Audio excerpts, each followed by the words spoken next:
Disclaimer: the testimonies featured on this channel are presented as received, reflecting the personal experiences and perspectives of the individuals who have generously shared them with us.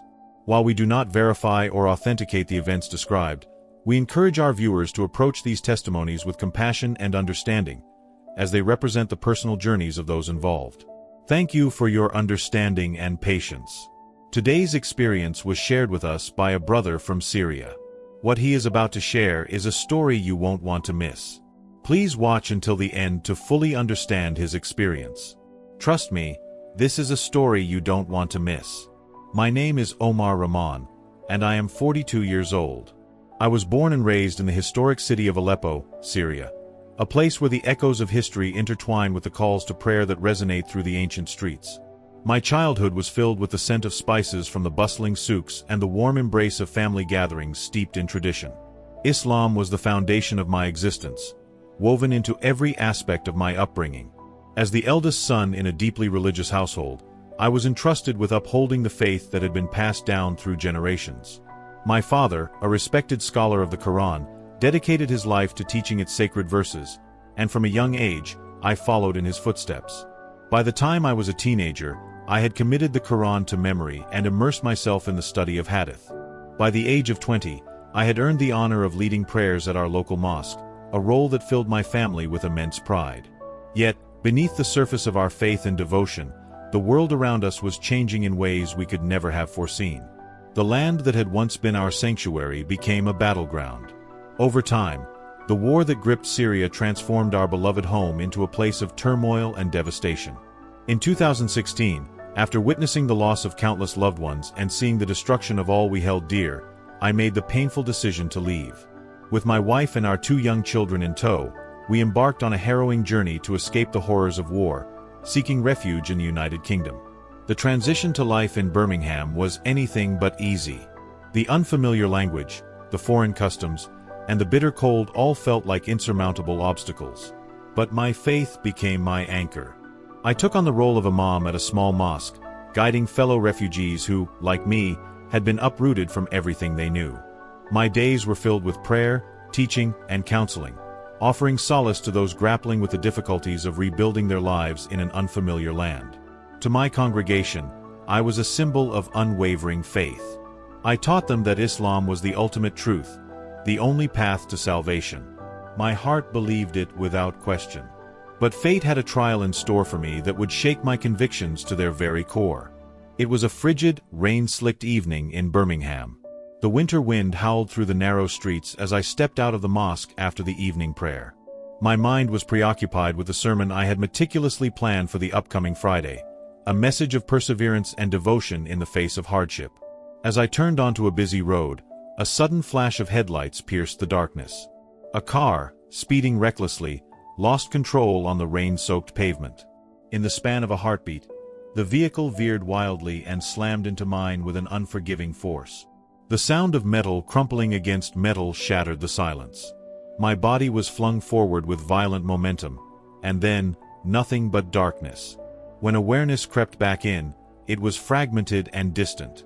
Voices reached my ears as if through a fog, their urgency barely registering against the searing pain that enveloped me. "He's critical. We need to get him to the hospital now," a voice barked. I was vaguely aware of hands working to free me from the wreckage, of the sensation of being lifted onto a stretcher. The world around me flickered in and out of focus. Inside the ambulance, as sirens wailed into the night, I felt the weight of life slipping away. I clung desperately to the words I had spoken countless times before. "There is no God but Allah, and Muhammad is his messenger." The phrase echoed within me, grounding me against the pull of oblivion. By the time I arrived at the hospital, my grip on life was tenuous at best. The medical team moved swiftly, their voices a blur as they fought to stabilize me. My family was notified, and they gathered in the sterile halls of the ICU, their prayers filling the space with whispered pleas for mercy. I had sustained multiple fractures, internal bleeding, and a traumatic head injury. Machines surrounded me, their rhythmic beeping the only indication that life still clung to my broken body. As the hours turned into days, my condition remained unchanged. The doctors informed my wife that all they could do was wait and pray. My body lay motionless on the hospital bed, but within me, something beyond comprehension was taking place. On the night of January 17, 2017, at precisely 3:42 a.m., something shifted. As my family wept beside me, I felt an inexplicable lightness. It was as if I was untethered from the constraints of my broken form. Suddenly, I found myself hovering above the hospital bed, gazing down at my own lifeless body. The sight was surreal, my chest barely rising beneath the tangle of tubes and wires, my wife's grief-stricken face buried in her hands, my children clutching at her sleeves in silent sorrow. I reached out instinctively, desperate to reassure them, to tell them I was still there. But no words escaped my lips. An unseen force pulled me away, drawing me into a void of inky darkness. Terror gripped me as I realized I was moving beyond the confines of the world I had always known. The darkness thickened around me, an oppressive weight that seemed to sap the very air from my lungs. I strained to see, to understand, but the only thing that met me was an overwhelming nothingness. Then, whispers, faint at first, then growing in intensity, filled the space around me. These voices carried no comfort. They were steeped in sorrow, in anguish that sent chills through my very being. My heart pounded as I struggled to make sense of what was happening. I tried to call out, to demand answers, but my voice was lost in the abyss. The tunnel stretched on endlessly until, without warning, it gave way to a landscape so desolate, so terrifying, that dread consumed me entirely. The ground beneath me was scorched and lifeless, the air thick with the acrid stench of burning sulfur. Shadows moved at the edge of my vision, their forms shifting unnaturally. From the distance, a chorus of agonized screams rose, each one a dagger of sound that cut through my soul. If you are not subscribed, I recommend subscribing and activating the notification bell so you don't miss any videos. My Islamic faith had always promised a clear path to the afterlife, paradise for the righteous and hell for the sinners. I had believed in it with every fiber of my being. But what I found myself facing now was beyond my wildest dreams and darkest fears, beyond anything I had ever been taught or imagined. As I stood there, my body trembling with both fear and awe, I saw figures emerging from the suffocating darkness. At first, they were nothing more than shadows, indistinguishable from the abyss. But as they came closer, something within me stirred, something that made my heart stop. The faces of these figures became clearer, and I realized with a rush of disbelief who they were. These were men I had revered my entire life. Great Islamic scholars and leaders, men whose wisdom and teachings had shaped my very understanding of faith. But now, as they stood before me, their faces contorted with unbearable torment, their eyes filled with the deepest sorrow, my heart twisted in confusion and pain. One of them, an esteemed scholar whose words I had once hung on to, took a hesitant step forward. His voice was barely a whisper, trembling as if weighed down by a crushing burden. "Khaled," he said, his tone both urgent and mournful, "you must listen carefully. We are here to warn you." The shock hit me like a physical blow. "Warn me? About what? Why are you here, in this place of torment?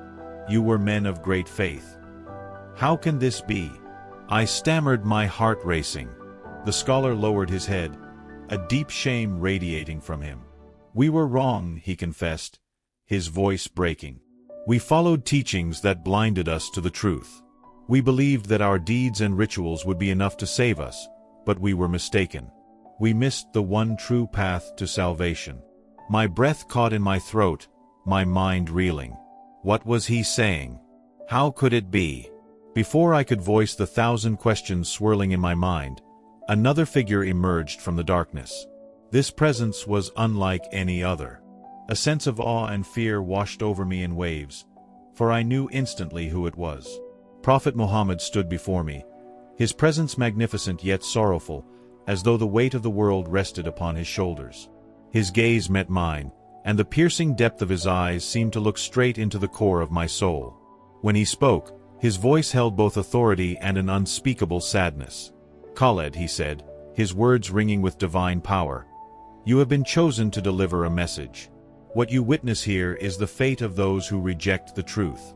The sheer force of his words made me fall to my knees, unable to hold myself upright in the face of such overwhelming truth. "But what truth?" I managed to ask, my voice barely more than a whisper. I have followed your teachings all my life. I have devoted myself to Islam. The Prophet's expression softened, and I saw a flicker of compassion in his eyes, yet there was no mistaking the gravity of what he was about to say. Khaled, the truth is not found in rituals, not in laws, not in mere tradition. The truth is in Jesus. He is the way, the truth, and the life. No one comes to the Father except through him. The world seemed to shatter around me. My mind spun wildly. How could this be? I had always believed that Jesus was just a prophet, a messenger of God, nothing more. But now, standing in this terrifying place, hearing these words from the one I had revered most, I felt my entire belief system unraveling in front of my eyes. But how? I gasped, my voice shaking with confusion and disbelief. How can this be true? What about everything I've been taught? Muhammad's gaze deepened, and he spoke again, his words heavy with urgency. You must return, Khaled. Tell those who are still living that they must seek Jesus. He is the only way to salvation. Do not wait, for time is running out. The ground beneath me trembled, and a deafening roar filled my ears as the darkness grew even darker, closing in around me. I felt myself being pulled away, my body unwilling to remain, back into the tunnel from which I had come. But the voices of the scholars and Muhammad echoed in my ears, urging me, pleading with me to remember the message and share it with the world. Then, without warning, I was back. I was back in my hospital room, hovering above my own lifeless body. I could see the machines beeping steadily, a haunting reminder that I was not alive. My wife was there, praying beside me, her face streaked with tears. The light surrounding me grew brighter, and I felt a jolt, a rush of life coursing through my spirit as I was pulled back into my body. I gasped for air, my lungs filling with the sweet breath of life once again. I opened my eyes, blinking against the harsh fluorescent lights above me. The gasps and cries of my family surrounded me, their shock and relief palpable. The doctors rushed in, amazed that I had come back to life, but little did they know that I had returned with a message, one that would change everything. As I lay there in that sterile hospital bed, my body weak, my spirit felt different, lighter, yet burdened by a truth so profound, so overwhelming, that I could not escape it. The message I had been given, the truth I had heard, could not be ignored. It was not just a truth for me, it was a truth for the world. And I knew that I had to share it, no matter the cost. My mind still raced, trying to process everything I had seen, everything I had learned, but one thing was clear. I had been given a second chance, not to simply live, but to live with purpose. A purpose that would take me to places I could never have imagined, to share the message of salvation I had come to understand. And I could not, would not, let that chance slip away. I can still see it, etched into my mind like a scar that refuses to fade. The desolation, the torment, the faces of those I had loved, were now lost in an abyss of sorrow.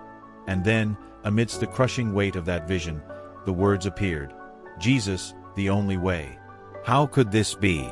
How could everything I had known, everything I had lived for, suddenly be called into question? My whole life had been a devotion, obedience, prayer, fasting, good deeds, all done in the name of Islam.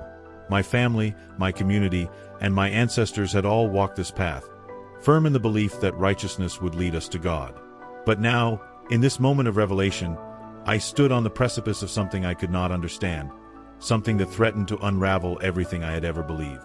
Lying in that hospital bed, I felt trapped, not by illness, but by the battle waging within me. My mind was restless, my heart torn in ways I never thought possible. The memories of my teachers, the scholars who had guided me in faith, their wisdom once a source of comfort, now they haunted me. Could they truly be lost forever? Were they condemned simply because they had never known this truth? The thought gripped me with an unbearable sorrow. And then there was Muhammad. Not the prophet, but my dear friend. His voice, soft yet unwavering, echoed in my mind. He had spoken of Jesus before, not as I had been taught, but with an urgency that unsettled me. His words carried a weight I had ignored then, but now, they pressed upon my soul like an undeniable truth. I wrestled with the implications. If what I had seen was real, if Jesus truly was the way, Then what did that mean for my family? My wife and my children had been raised just as I had, believing in the path of Islam and trusting in the laws and traditions that had shaped our existence. How could I even begin to tell them that everything we had held sacred was not enough? That the salvation we sought could not be earned through devotion, through endless prayers and fasting, but only through Jesus? If you are still watching this video and find these lessons useful, please comment 1 below to let me know that you are still here with me. I returned home physically weak but spiritually shaken. I spent hours, days, and nights poring over the Quran, searching for answers, searching for something, anything that could reconcile what I had seen with what I had always believed. But instead of clarity, I found only more questions. The Quran spoke of Jesus, but not in the way I had encountered him. There was no assurance, no promise of salvation through him alone. Something was missing, something crucial. One night, as exhaustion overtook me, I fell to my knees. Desperation consumed me. God, please, I whispered, my voice trembling. Show me the truth. Have I been blind all my life? Have I misunderstood everything? And then, in that stillness, I felt something. Not an audible voice, but a presence. Gentle yet undeniable, filled with love, filled with peace. It spoke within me, a whisper so deep it shook my soul. Seek Jesus. Tears streamed down my face. Was it really this simple? Could salvation truly be found not through my works, not through rituals, but through him? And yet, even as that peace filled me, fear still lingered. What if I was wrong? What if this was a test, a deception? For weeks, I fought this battle within myself, unable to ignore the weight of the revelation, yet terrified of what it meant. And then, one verse pierced through my doubts like a blade cutting through darkness. I am the way, the truth, and the life. No one comes to the Father except through me. It was as if those words had been spoken directly to me, as if they had been waiting all my life for this very moment. I trembled as the realization took hold of me. This was the answer. This was the truth I had been searching for. No amount of good deeds, and a lifetime of prayers could bring me to God. Only Jesus. Only through him. And in that moment, I surrendered. A peace unlike anything I had ever known washed over me. But with it came a burden I could not ignore. How could I keep this to myself? How could I walk away, knowing that so many, my family, my people, were still trapped in the same darkness I had been in? I had to tell them. I had to share what I had seen. I began with my family. My hands trembled as I spoke, my voice barely above a whisper. Their eyes widened in shock, disbelief, fear. The very foundation of their faith, of our entire lives, was now being questioned by the man they had always trusted. My wife's expression twisted in confusion, my children's faces reflecting the uncertainty in their hearts. How can this be? They asked, echoing the same question that had once tormented me. Khaled, my wife whispered, her voice breaking with a tremor of disbelief, her eyes glistening with unshed tears. I could see the pain in her face, the horror in her gaze, as if I had torn apart the very foundation of everything we had ever believed in. Have you lost your mind? This isn't the truth. Islam is the only way. Her words cut through me like a knife, and yet, I could not deny what had been revealed to me. What I had seen, what I had heard. I took her hands gently into mine, feeling the warmth of the woman who had once held me close through every storm, every trial. The same hands that had held me when we had prayed together, when we had laughed together, and even when we had faced our darkest moments. Now, I had to show her the weight of my truth, though I knew the enormity of the rift it might create.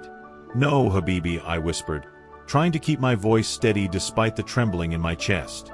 It's not what I want to believe. It's what I've seen. Jesus. He is the truth. He is the only way to God. Her face contorted with confusion, disbelief, and then a flicker of fear. She pulled her hands from mine, looking away as if the weight of what I had said was too heavy for her to bear. How could I blame her? This truth, this revelation, it was too overwhelming for me as well. It felt like the earth had shifted beneath my feet, and I was floating above a vast chasm, unsure of what lay ahead. The days that followed were filled with an oppressive silence. The love in our home felt strained, like a fragile thread holding us together but ready to snap at any moment. My wife prayed silently, her voice barely above a whisper during her salah. Her tears fell freely as she knelt before God, pleading for guidance, for understanding. I could hear her sobs in the quiet of the night as I lay awake beside her, feeling both her pain and my own. How could I explain something so profound, so life-changing, to the woman I loved? To the mother of my children? My children, too young to grasp the depth of the changes occurring, would look at me with wide, confused eyes. My daughter, barely old enough to understand, tugged at my sleeve one evening, her voice filled with innocence and hurt. "Why, Abba? Why are you changing?" I could not answer her.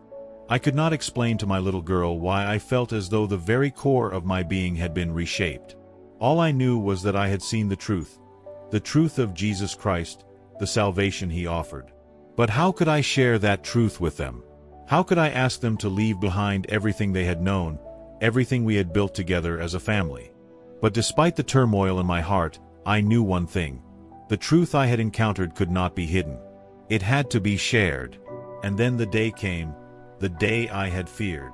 The day I had to go beyond the safety of my home, beyond the familiar faces of my wife and children, to speak to those who had once been my community, my brothers, my friends. I had to stand before them and share what I had discovered. The truth I had found. The truth that had shaken me to my core. The mosque I had prayed in for years. The men who had once praised my devotion, my knowledge, my leadership. Now, I had to stand before them and tell them that everything they had believed, everything they had followed, was not the full truth. The gathering was small, but my heart pounded in my chest as I walked into the room. These were the men who had once sat beside me, praying in unity. These were the men I had laughed with, cried with, and discussed the teachings of Islam with. But today, my words would shake the very foundations of what we had all held dear. I began slowly, speaking of the vision I had experienced in the hospital, of the deep peace that had filled me when I saw the truth of Jesus Christ. I told them about the message I had received, directly from Muhammad himself, telling me that Jesus was the only way to salvation. As I spoke, I could see their faces change. The calm expressions of my friends turned to confusion, then to anger. Some looked at me with fear, others with disbelief. The silence that had followed my words felt suffocating. And then, it came. "You've gone mad, Khalid," one of the men cried out, his voice thick with anger. "How could you turn your back on Islam after everything you've learned? After all that you have preached to us?" I met his gaze, and for a moment, I could feel my legs weaken beneath me. But then, I felt something rise within me. A courage I had never known before. I stood taller, my voice steady, though my heart beat wildly in my chest. "I haven't turned my back on Islam," I said firmly. "I found the truth." Islam led me to this moment. To Jesus. The room erupted in chaos. Men stood, pacing, shouting. Some were furious, their voices raised in accusation. Others looked at me with bewilderment, searching for any sign that I might retract my words, that I might go back to what we had all known. But I could not. I would not. That night, as I walked back to my home, I felt a deep, overwhelming sense of isolation. The faces of the men I had once called brothers now felt like distant strangers. The community that had once embraced me now shunned me. I felt the sting of their rejection, the weight of their disbelief. But deep within me, a new understanding began to take root. I was no longer just a man following a set of rules. I was now a witness to the truth of Jesus Christ, and I could not stay silent. From that day forward, my life changed. I became an evangelist in my community, sharing the message of salvation that I had received. The road was not easy. It was filled with obstacles, rejection, and pain. I lost friends, I lost my position in the mosque, and I faced hostility at every turn. But with each person I spoke to, with each soul that began to understand the truth I had found, I felt a renewed sense of purpose. I spent my nights in prayer, seeking deeper knowledge of Jesus and his teachings. I spent my days speaking to anyone who would listen, sharing the truth of salvation through him alone. It wasn't easy. There were days when I questioned everything, when doubt crept into my heart, when the weight of rejection threatened to crush me. But in those moments, I would remember the vision I had seen. I would remember the peace that had washed over me when I realized the truth of Jesus. And so, I continued. With every step, with every word I spoke, I knew I was walking the path that God had set before me. The path that would lead me, and those I spoke to, toward eternal life. The days turned into weeks, and the weeks into months. Yet my journey felt as though it had only just begun. Every morning, I woke with a renewed sense of urgency to share the message I had received. I was no longer just an imam. I was now a witness to the salvation of Jesus Christ. But with that mission came new challenges. The whispers in the mosque grew louder. The angry glances became more frequent. The men who had once revered me now looked at me with disdain, their words sharp and cutting. "He has lost his way," they would say. "He is no longer a true follower of Islam."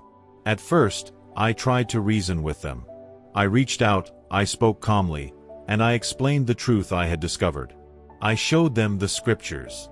I pleaded with them to see what I had seen. But my words were met with anger, with rejection, with accusations of betrayal. The days after that confrontation were filled with a sense of unease and dread. With every step I took, I felt eyes on me, eyes filled with suspicion, with judgment. The weight of my decision, the truth that had transformed my life, now seemed like a burden I could barely carry. But at the same time, it also felt like a fire that burned brighter each day, urging me to keep moving forward, to speak, even when silence seemed like the safer option. The community's rejection stung more than I had anticipated. It wasn't just the mosque, where the elders and my former peers had branded me a traitor. It was everyone, the ones who had once smiled at me in the streets, who had invited me into their homes. Now, when I walked through the market, I was met with cold stares and whispered words behind my back. The same faces that had once greeted me with warmth now turned away with contempt. I tried to ignore it.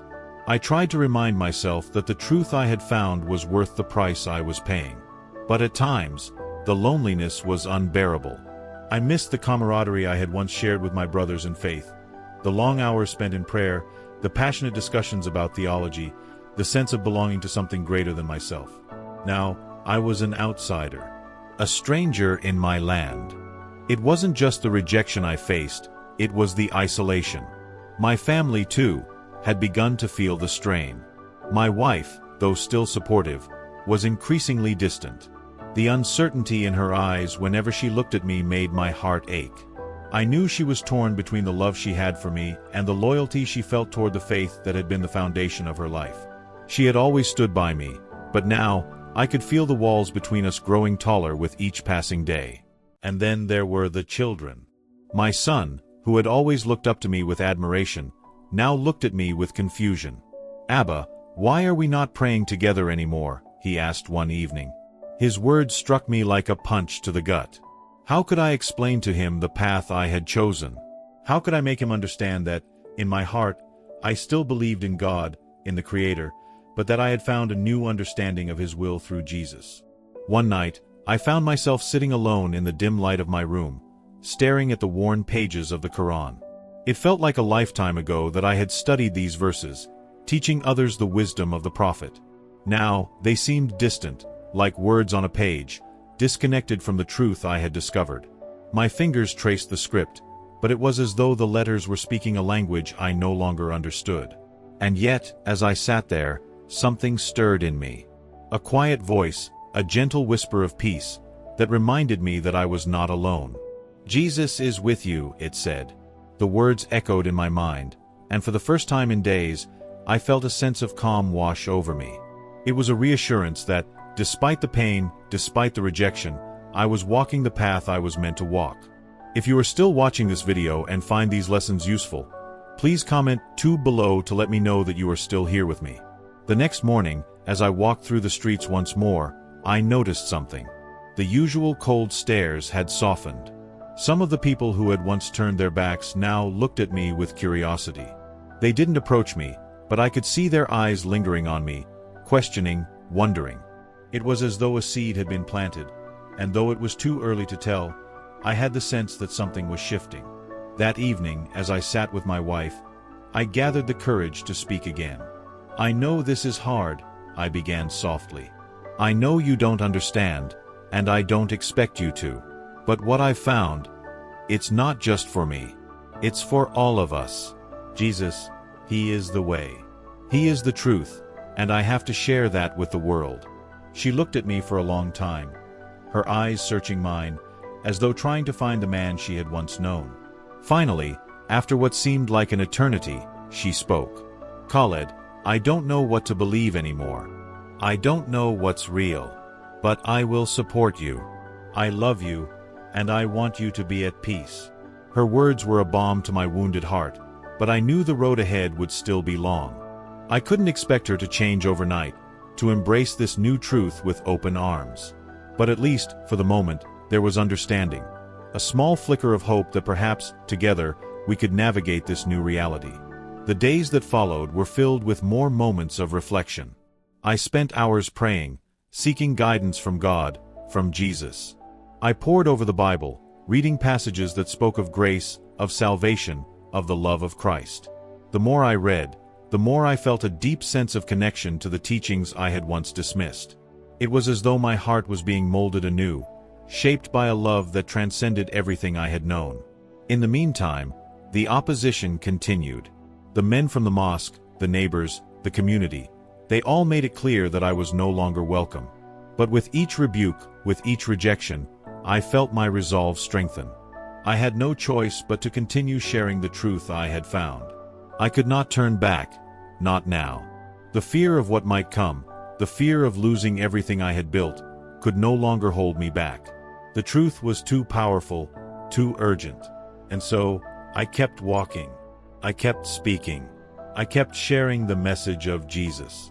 Even when the road was steep, even when the shadows of doubt crept in, I knew that this was the path I had to take. This was the truth I had been called to spread, no matter the cost. As I reflect on this journey, of pain, transformation, and unwavering faith, I realize how much we all have to learn from each other.